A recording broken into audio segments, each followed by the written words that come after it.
সুদীগণ সহ অন্যান্য আসসালামু আলাইকুম। আসলে জুলাই যে আন্দোলন হয়েছে সেটা তো আসলে ছোট করে দেখার কোনো ব্যাপার না, এটা অনেক বড় ব্যাপার ছিল। আমরা যারা ফ্যাসিস্ট বিরোধী যে সমস্ত রাজনৈতিক দলগুলো ছিল, সমস্ত দলগুলাই কিন্তু আমরা দীর্ঘ 14-15 বছর এই ফ্যাসিস্টের বিরুদ্ধে আন্দোলন করেছি। আমাদের কাছে কিন্তু প্রতিটা দিন ছিল জুলাই আন্দোলনের মতো। এমন কোনো অত্যাচার নেই, অনাচার নাই, নির্যাতন নাই, এই 14-15 বছর আমাদের বিরুদ্ধে করা হয়নি। আমাদের 4 তারিখে যে রাষ্ট্রপতি আমাদের উপর নির্যাতন করা হয়েছে, সেখানে আমাদের কয়েকদিনে প্রায় 1400, একদিন 3-4 দিনে 1400 ব্যক্তিকে হত্যা করা হয়েছে। আর 14-15 বছরে আমাদের কয়েক হাজার ব্যক্তিকে খুন করা হয়েছে, জেলে ভরানো হয়েছে, সমস্ত নির্যাতন করা হয়েছে।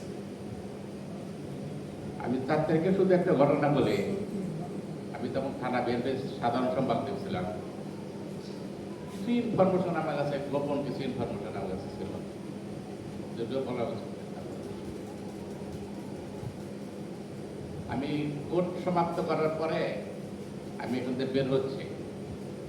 আমার শিয়ালগুলো থেকে একটা 13-14 হাজার 15 হাজার লোকের একটা মিছিল হবে, এটা আমার খুবই গোপনীয় ভাবে এটা ছিল। তো ওই মিছিলে আমার থাকার কথা, আমি যথাযথ বের হচ্ছি। বের হওয়ার সময় আমাদের চৌধুরী মুকুল সাহেব, সে একজন জেলা বিএনপির সভাপতি, উনি ওখানে বসে আছেন। উনি খুব চিন্তিত দেখলাম। উনি আমাকে বলতে, তো কোথায় যান? আমি বললাম, আমাদের একটা মিছিল আছে গোপন, এবং দোয়া করেন আজকেই আমাদের শেষ মিছিল, আর আমাদের মিছিল করতে হবে না। তো উনি হার্টের অপারেশন করছে। উনি প্রথম হাসল। ওনার কাছে খুব ভালো লাগছে, কারণ উনি 14 বছর বয়স্ক ব্যক্তি, উনি একটা ভালো খবর শুনছে এতদিন পরে, ওনার কাছে অনেক ভালো লাগছে। বললো যে দোয়া করি আজকে জানি আমাদের, কারণ কিছু ইনফরমেশন আমাদের কাছে একটা ছিল যে আজকে অনেক বড় কিছু হবে। যাই হোক, যথারীতি শিয়ালগঞ্জ থেকে মিছিলটা আসলো। আসার পথে তো কিছু আন্দোলনের আপনারা বুঝতে দেখছেন, শুনছেন, অনেক কিছু বুঝছেন। যাই হোক, আমি যখন এখান থেকে পার হয়ে যাচ্ছি, তখন ফার্স্ট আমি বাধা পেতে হচ্ছে আমার কোর্টের সম্মুখে 13-14 হাজার মিছিলের প্রথম বাধা হচ্ছে গিয়ে কোর্টের সম্মুখে যে বাধা হচ্ছে, সেখানে আমাদেরকে গুলি করা হয়েছিল। তারপরে ওই মিছিল কিন্তু চলে গেছে। তখন বেশি লোকের আবির্ভাব দেখছে, মিছিল চলে গেছে বাজার স্টেশনে। তখন আমার সিরাজুলের সাথে দেখা হচ্ছে। সিরাজুল যে আমাকে গ্রেপ্তার করেছিল, আমার বাসায় সমস্ত ডিবির অফিসার ছিল। আমরা আসলে বলি কিন্তু ছাত্র জনতার আন্দোলন, আসলে ছাত্র জনতা থেকে এটা সর্বময় জনতার আন্দোলন ছিল। কারণ আমি ওই মিছিলে, আমার মিছিলে একটা ব্যতিক্রম মিছিল ছিল।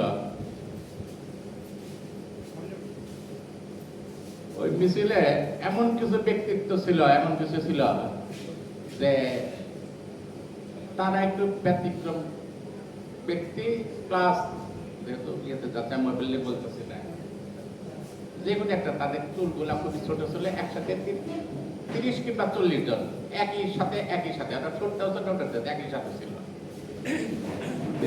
আমার জানা মতো, আমি যে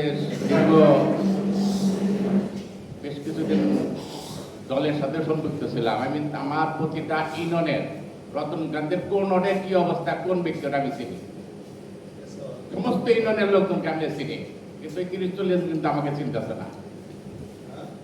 তখন আমার শিয়ালগুলোর এই সাংগঠনিক সম্পাদক ছিল, উনি আমাকে লিমন জাওয়াদের সাথে পরিচয় করে দিলেন, এদের সদর থানা বিএনপি সেক্রেটারি। ওর মধ্যে একজন উদ্যোক্তন ব্যক্তি ছিল, উনাকে দেখাই বলছি সিরাজুল সদাসদি ফায়ার না করে উপরে ফায়ার করে কিন্তু ওনারা থানায় চলে গেছে। তখন আমি বলি যে এটা শুধু আমাদের অনেকেরই আন্দোলন ছিল, এই আন্দোলন এটা দরকার ছিল। আমাদেরকে যেভাবে মানে গুম করা হয়েছে, খুন করা হয়েছে, সর্বময় পরিবেশ, প্রতিটা পরিবার থেকে লোকজন বের হয়ে আসছে। আমরা যখন মিছিলটা চলে যাই, তারপরে হচ্ছে 4 তারিখে রঞ্জুকে, আমাদের রঞ্জুকে গুলি করা হয়েছে, রাস্তায় ফেলা দেওয়া হয়েছে। রাস্তা ফেলা, কিন্তু তাকে গুলি করা হয়নি, তাকে নিয়ে যায় কিন্তু জবাই করা হয়েছে। লতিফকে গুলি করা হয়েছে, সুমনকে গুলি করা হয়েছে, অনেক ব্যক্তিকে ওই দিন হত্যা করেছে। সিরাজগঞ্জে ওই দিন সর্বমোট ৩২ জনের মধ্যে নিহত হয়েছে, তাদেরকে শহীদ করবেন। দেখ, আমরা আমাদের স্বাধীনতা আন্দোলন হয়েছে, ওটা একটা এটা একটা পরিকল্পনা আমাদের, যেটা ছিল ২৪-এর যে আন্দোলন, এখানে আমাদের অনেক শহীদ হয়েছে। আর স্বাধীনতার আন্দোলন তো ওটা দীর্ঘদিন আমরা দেশের সাথে একটা দেশের সাথে যুদ্ধ করে স্বাধীন হয়েছি। আর আমরা আমাদের এটা পূর্ণভাবে গণতন্ত্র উদ্ধার করছি। দেশে গণতন্ত্রের বিরুদ্ধে গণতন্ত্রহীন ছিল, আসলে ফ্যাসিস্টের আন্দোলন ছিল। আমাদের এই সিরাজগঞ্জের আন্দোলনের পরিপ্রেক্ষিতে কিন্তু সারা বাংলাদেশের আন্দোলনের ধরনটা চেঞ্জ হয়ে গেছে। এই সিরাজগঞ্জের আন্দোলন কিন্তু সারা বাংলাদেশকেই একটা পরিবর্তন এনে দিচ্ছে। ৪ তারিখে আমরা সিরাজগঞ্জ মুক্ত হয়েছি, ৫ তারিখে আমাদের হয়েছে। আমরা মহান সৃষ্টিকর্তার কাছে দোয়া করি, এবং আমরাও দোয়া করি যে যারা শহীদ হয়েছে এই গণতান্ত্রিক আন্দোলনে, দেশকে রক্ষা, ফ্যাসিস্ট মুক্ত করা, স্বাধীন বিচার ব্যবস্থা কায়েমের জন্য,